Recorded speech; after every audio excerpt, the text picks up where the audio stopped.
അതെ, ഞാൻ ഇന്ന് കഴിഞ്ഞ ദിവസം ഞാൻ ഗീവ് അവേയിൽ കൊടുത്ത ആ ഒരു ചുരിദാറ് നിങ്ങളെ കാണിക്കാമെന്ന് വിചാരിച്ചു കേട്ടോ. അപ്പം ഇത് ഒരു ഫുൾ സെറ്റാണ്, പാൻറ്, ടോപ്പ്, ദുപ്പട്ട. അപ്പോൾ ഇതിന് എനിക്ക് ഏറ്റവും ഇഷ്ടപ്പെട്ടതെന്ന് പറഞ്ഞു കഴിഞ്ഞാൽ ഇതിൻ്റെ ഈ സ്കാലപ്ഡ് വർക്കാണ്. പിന്നെ വീനക്കാണ്, ഇത് ഇച്ചിരി ഒരു ഇറങ്ങിയാണ്, പക്ഷേ പിന്നെ കുറച്ചുകൂടെ നീളമുള്ളവർക്കാണെന്നുണ്ടെങ്കിൽ ഇത് കറക്റ്റായിട്ടായിരിക്കും കേട്ടോ. പിന്നെ ഇതിൻ്റെ ഈ ദുപ്പട്ട എനിക്ക് ഒത്തിരി ഇഷ്ടപ്പെട്ടു, വളരെ ലൈറ്റാണ്. ഓർഗൻസ മെറ്റീരിയലിൻ്റെ അത്രയും സ്റ്റിഫായിട്ടില്ല, ഇത് വളരെ സോഫ്റ്റ് ആയിട്ടാണ്, കണ്ടല്ലേ, സോഫ്റ്റ് ആണ്. പിന്നെ ഇതിൻ്റെ ഫിറ്റിംഗ്, ഞാനിത് ലാർജ് സൈസാണ് എടുത്തിരിക്കുന്നത്. അപ്പോൾ ഇതിൻ്റെ ഫിറ്റിംഗ് നല്ല ഫിറ്റിംഗ് ആണ് കേട്ടോ. കൈയെല്ലാം കുറച്ച് ഇവിടെ കുറച്ച് ഫ്ലെയർഡ് ആയിട്ടുണ്ട്. അപ്പം ഇത് എനിക്ക് ഒത്തിരി ഇഷ്ടപ്പെട്ടു, നല്ല ബ്യൂട്ടിഫുൾ ആണ്. പിന്നെ ഇതിൻ്റെ കാലിലും വർക്കുണ്ട്. എനിക്ക് തോന്നുന്നു ഇത് മെഷീൻ എന്താ പറയുക, എംബ്രോയ്ഡറി ആണ് കേട്ടോ, അല്ലാതെ മറ്റേ പ്രിന്റ് അല്ല, എംബ്രോയ്ഡറി തന്നെയാണ്.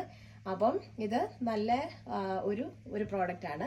അപ്പോൾ ഇതിൻ്റെ ലിങ്ക് വേണ്ടിയവർക്ക് ഞാൻ ഡിസ്ക്രിപ്ഷനിൽ കൊടുത്തേക്കാം.